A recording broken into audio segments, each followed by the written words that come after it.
Hey, boys and girls, last week we talked about Mrs. Toad learning how to get out of her grumps. Have you been getting out of your grumps lately? I hope you've learned how to get out of your grumps. But you know what, boys and girls? We all once in a while will get in the grumps. And so we have to just learn how to get ourselves out of the grumps. And so when something doesn't go our way and we kind of want to stomp our feet and make a bad face and just act mean and ugly, well, we have to say, I'm not going to act like that because that's not nice. So Mrs. Toad called me up yesterday and she said, Nana, it's working. And I said, what are you talking about? And she said, it's working. And I said, what? And she said, my brain. And I said, well, I would hope your brain's working. I thought your brain's been working. Has something been wrong with your brain? And she said, no, Nana, what I mean is my brain is learning how to stay in some happiness. And I went, oh, yay, good. I'm glad your brain is learning how to stay in some happiness. And she was just so happy. I could hear her chuckling in the background. She's just laughing at what she was saying. So I said, well, that is so good. And are you teaching your children and all the people on Mars how to stay happy and get out of the grumps? And she said, yes, we had a seminar. And I said, you had a seminar? And she said, yeah, Nana, we had a seminar. But you know what? My people up here didn't know what a seminar was. And I had to Google it. And I said, you Googled it? How did you Google it? Do you have internet up there, Mrs. Toad? And she said, Nana, the internet is pretty much everywhere. And I said, well, that's true. And so when you Googled it, Mrs. Toad, what did you find out? And she said, oh, it was so interesting. And I found a video and I played the video for my children and they just loved it.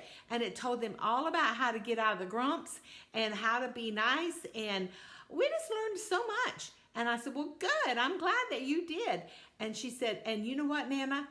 I'm going to make a video too. And I'm going to say that you're the one that helped me learn how to get out of the grumps. And I went, oh, you don't have to do that. You don't have to do that at all, Mrs. Toad. That's just fine. And she said, oh, no, I want to give you some credit. And I said, no, you don't have to do that. And she said, but I want to. And I said, okay, whatever, you can do that. And so she's going to do that. But she told me also, she said, you know what?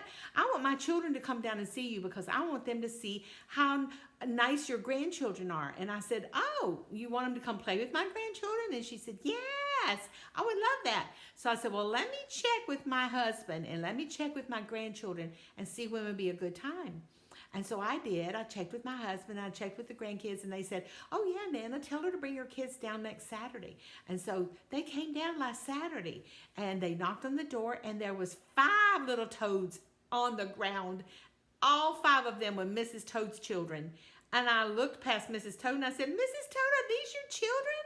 And she said, they're my children. And aren't they cute? And I said, I kind of swallowed a little funny and because, you know, toads aren't my favorite thing, y'all. And I went, oh, well, they're really special, Mrs. Toad. I know you must love them to pieces. And I'm so happy you brought them because I'm sure they're very nice kids. Bring them in. And so I said, come on in, children. And she said, well, they're toads, not children. I said, but they're your children. And she said, true. So they hopped right into the house. They hopped right past the door and they came in and they hopped all around in the living room and their eyes got all big and boogy and they said, Nana, your living room is huge. And I said, really? What makes you think my living room is huge? And they said, well, our living room is not this big because, well, really, because we're a lot smaller than you and your grandchildren are. Toads aren't nearly as big as humans. And I went, yeah, that's true. I'm sure your living room is not nearly as big as ours. In fact, I bet I couldn't even get in your living room, I said to them. And they said, they scratched their head and they went, I don't think so. I don't think you could get in our living room. Boys and girls, that was a funny thought. Did you ever think about how little animals live in places that are really tiny? Because they're tiny. Like an ant house. Well, it's not called an ant house, is it? It's called an ant hill. You know how in your yard sometimes you'll get an ant hill and you don't want to put your foot in it because ants will come all over your foot and sting you really bad.